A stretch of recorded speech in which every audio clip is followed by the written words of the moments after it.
Subscribe कीजिए JP Mathematica और bell icon को प्रेस कीजिए लेटेस्ट वीडियो सबसे पहले देखने के लिए।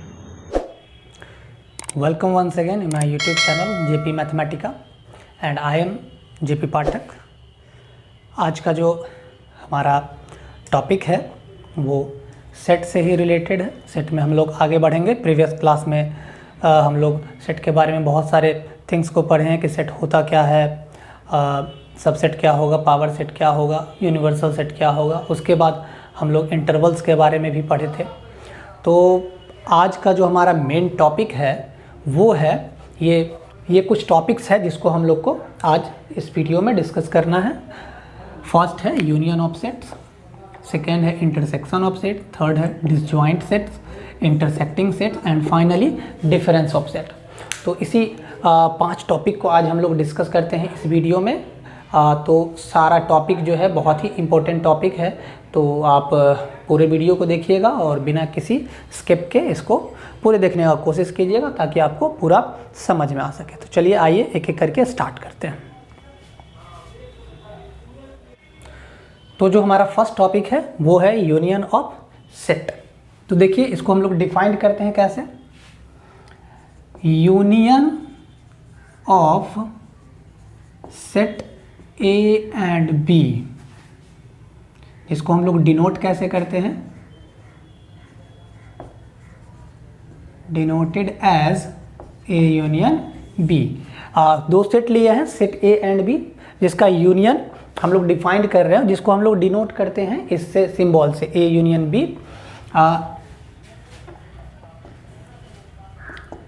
Is the set of all elements lies in either set A or set B and both। ठीक है। तो यूनियन ऑफ, अगर कोई दो सेट हम लोग लेते हैं, A और B दो सेट लिए हैं, वो एम्प्टी भी हो सकता है, नॉन एम्प्टी भी हो सकता है। तो A यूनियन B को हम लोग डिफाइंड करेंगे कैसे कि ऑल एलिमेंट, वो हर एक एलिमेंट जो या तो सेट A से बिलोंग करता है या सेट B से बिलोंग करता है या फिर दोनों से बिलोंग करता है।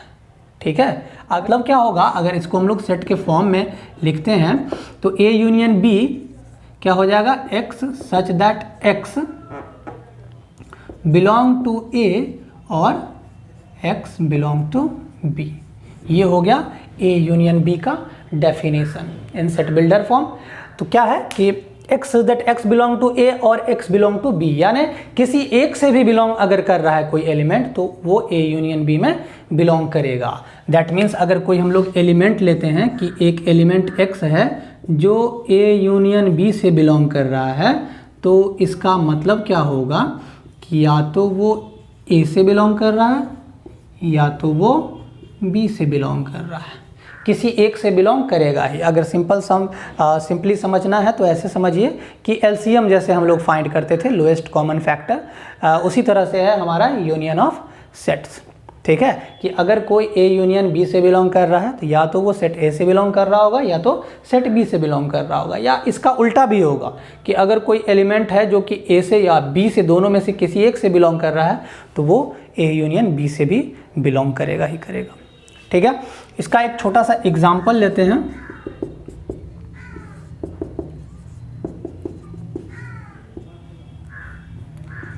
ये सेट A है और ये सेट B है। तो A यूनियन B डिफाइंड होगा all element which lies in set A and set B और बोथ। है क्या कि 1 2 3 यहाँ से 3 4 6 8 है, तो हम कहेंगे कि 3 तो दोनों में है, तो जो दोनों में कॉमन होगा उसको एक ही बार लेंगे। जैसा कि हम लोग सेट में पहले ही पढ़ चुके हैं कि सेट में हम लोग रिपीटेड वर्ड को नहीं लिखते हैं, तो जो दोनों में कॉमन है उसको एक बार लिखेंगे, बाकी जो कॉमन नहीं है उसको लिख देंगे। तो ये हो गया सेट A यूनियन B को सिंपली डिफाइंड कर देंगे। ठीक है, तो इजी है, कोई समझने में मुश्किल है नहीं। उसके बाद अगर हम लोग सेकेंड टॉपिक को देखें जो कि हमारा है इंटरसेक्शन ऑफ सेट्स। तो जैसे कि अभी कहें कि A union B like LCM of two और मोर देन टू नंबर, जैसे हम लोग एलसीएम फाइंड करते थे वैसे ही है यूनियन। तो इंटरसेक्शन क्या हो जाएगा, लाइक एचसीएफ। एचसीएफ क्या था, हाईएस्ट कॉमन फैक्टर। तो वही है हमारा इंटरसेक्शन। इंटरसेक्शन क्या है कि अगर वैसा एलिमेंट जो सेट ए में भी हो और सेट बी में भी हो, तो वो क्या होगा कि intersection of A intersection B से बिलोंग करेगा। ठीक, तो क्या हो जाएगा, इंटरसेक्शन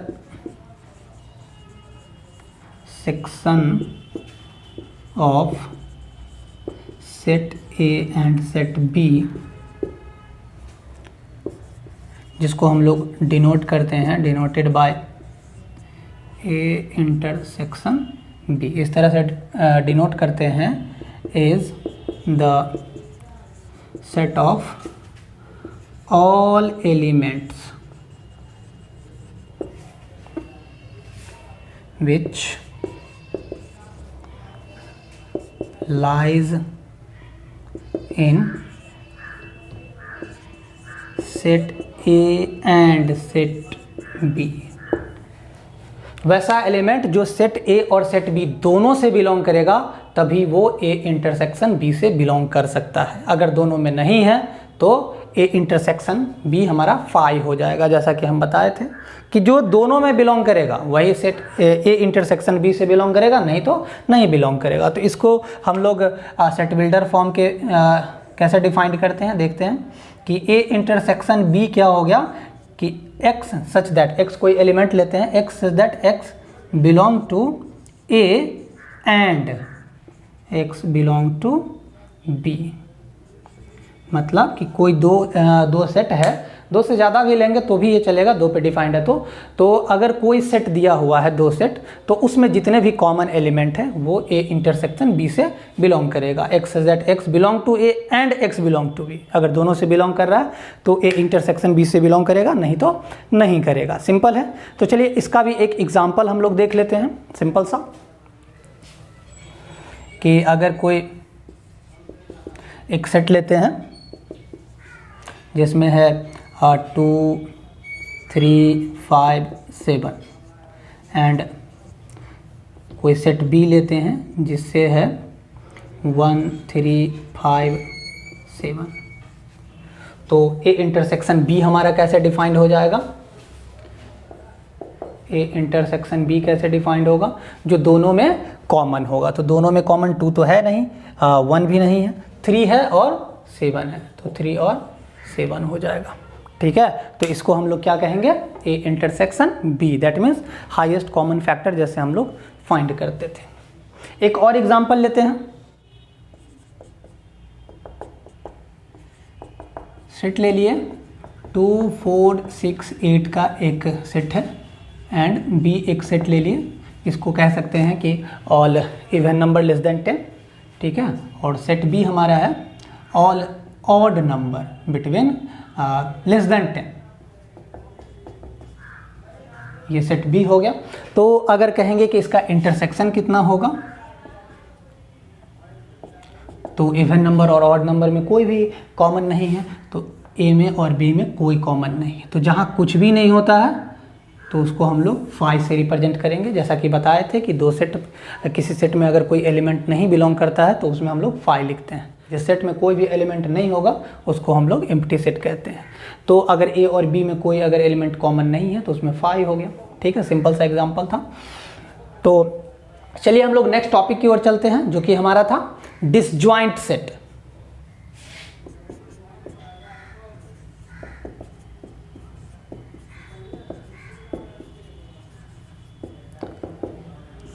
ये हमारा यूनियन और इंटरसेक्शन से ही डिफाइंड है डिसजॉइंट सेट। डिसजॉइंट सेट मतलब बहुत सिंपल है कि वैसा दो सेट जिसमें कोई भी कॉमन फैक्टर नहीं हो, जैसा कि अभी एग्जांपल दिए हैं कि वैसा सेट जिसका इंटरसेक्शन 5 हो जाए, मतलब वैसा दो सेट जिसका कोई भी कॉमन फैक्टर नहीं हो, उसको हम लोग डिसजॉइंट सेट कहेंगे।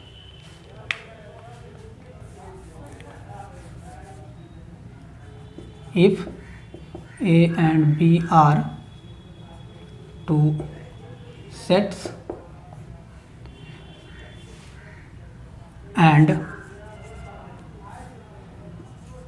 A intersection B is equal to phi, then A and B are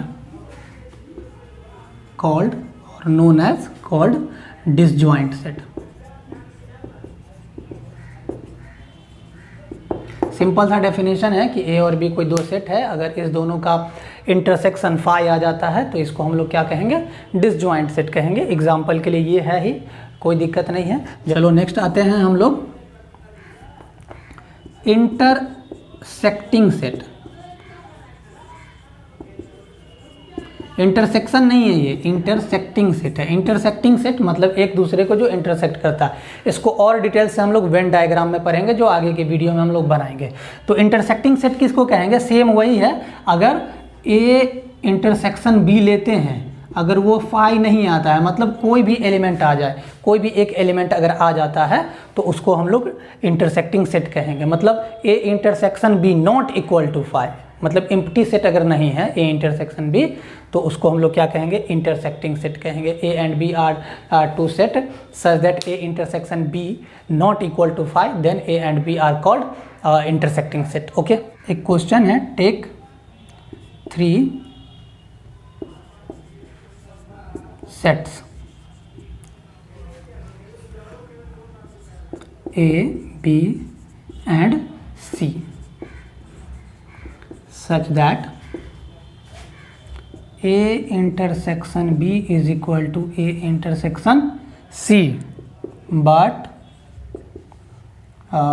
B not equal to C।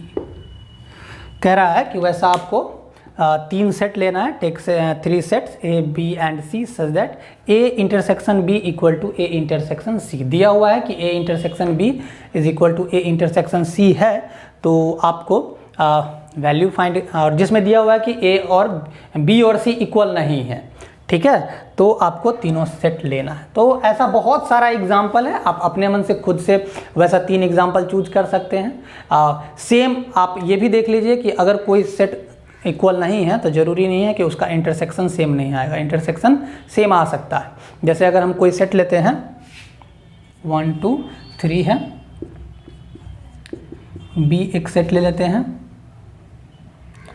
और 3 4 5 का, और सी कोई सेट लेते हैं 3 6 9 का। तो सिंपल सा, बी और सी इक्वल नहीं है, बी और सी किसी भी एंगल से इक्वल नहीं है, लेकिन ए इंटरसेक्शन बी भी 3 आएगा। Here A intersection B is equal to 3 and A intersection C is equal to B 3, but B not equal to C. ठीक है, तो पी और सी इक्वल भी नहीं है, लेकिन दोनों का इंटरसेक्शन सेम है। तो ऐसा बहुत सारा एग्जांपल है जो आप लोग खुद से कंसीडर कर सकते हैं, तो इसमें बहुत ज़्यादा दिक्कत है नहीं। तो आई होप आप लोगों को समझ में आया होगा। चलिए आइए हम लोग एक नेक्स्ट टॉपिक देखते हैं, डिफरेंस ऑफ 2 सेट। 2 सेट का हम लोग डिफरेंस कैसे फाइंड करेंगे।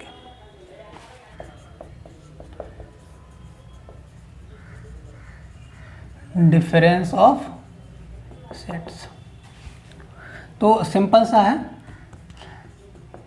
Difference of set A and B, जिसको हम लोग डिनोट करते हैं,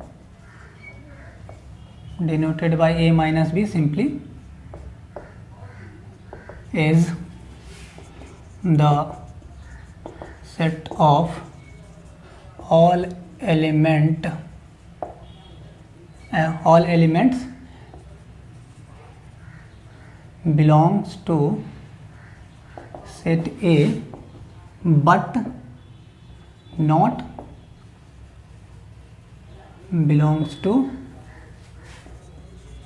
set B। That means difference of 2 set, यानी ए और बी अगर कोई 2 सेट है तो उसके डिफरेंस को हम लोग डिफाइन करते हैं कि वैसा ऑल एलिमेंट जो सेट ए से बिलोंग कर रहा है लेकिन सेट बी से बिलोंग कर नहीं कर रहा है। दैट मीन्स क्या, सिंपली क्या करना है, जो कॉमन पार्ट है उसको माइनस कर देना है। ठीक है, तो इसको हम लोग डिफाइंड कैसे करेंगे, ए माइनस बी को, तो x such that x belong to A but not belong to and not belong to set B. ठीक है, तो वैसा ऑल एलिमेंट जो सेट ए से बिलोंग करता है, अगर लेते हैं हम लोग कि कोई एलिमेंट है जो कि a माइनस बी से बिलोंग कर रहा है, तो इसका मतलब क्या होगा कि ऑल x कहाँ से बिलोंग कर रहा है, a से बिलोंग कर रहा है एंड b से बिलोंग नहीं कर रहा है। इसका कन्वर्स पॉसिबल नहीं है कि कोई सेट a से बिलोंग कर रहा है और b से बिलोंग नहीं कर रहा है तो वो a माइनस बी से नहीं बिलोंग करेगा, इसका कन्वर्स पॉसिबल नहीं है। ठीक है, इसके लिए अगर हम कोई एग्जांपल ले लें कि अगर कोई सेट दिया हुआ है 15, 16, 18, 19 एंड सेट बी दिया हुआ है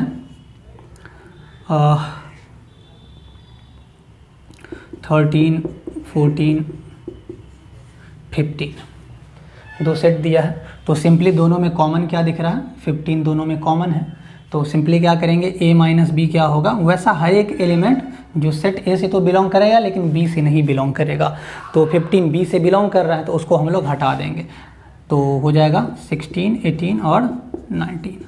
b वाले से हमको मतलब ही नहीं है, b में क्या एलिमेंट है उससे मतलब नहीं है, मतलब सिंपली है कि a से और जो कॉमन पार्ट है उसको माइनस कर देना है। ठीक है, तो आई होप कि डिफरेंस ऑफ टू सेट्स भी आपको समझ में आ गया होगा। बहुत ही इजी और बहुत ही सिंपल है। अभी आज हम लोग ऑपरेशन ऑफ सेट्स को पढ़े हैं और नेक्स्ट वीडियो में हम लोग कॉम्प्लीमेंट ऑफ सेट्स को पढ़ेंगे। कॉम्प्लीमेंट ऑफ सेट्स होता क्या है, उसके ऑपरेशंस हम लोग कैसे करते हैं। आई होप कि आप लोगों को ये टॉपिक समझ में आया होगा, और अगर नहीं समझ में आया हो तो आप लोग मैसेज करें। और इस वीडियो में आप लोगों को अगर कुछ भी अच्छा लगा हो, कोई भी पार्ट अगर अच्छा लगा हो तो ज़रूर से ज़रूर लाइक करेंगे और अपने दोस्तों के साथ शेयर करेंगे। जो नए हैं हमारे चैनल पे, इसको सब्सक्राइब करना नहीं भूलेंगे और बेल आइकन को ज़रूर प्रेस करेंगे। आज के लिए इतना ही, चलिए अगले वीडियो में मिलते हैं, तब तक के लिए नमस्कार।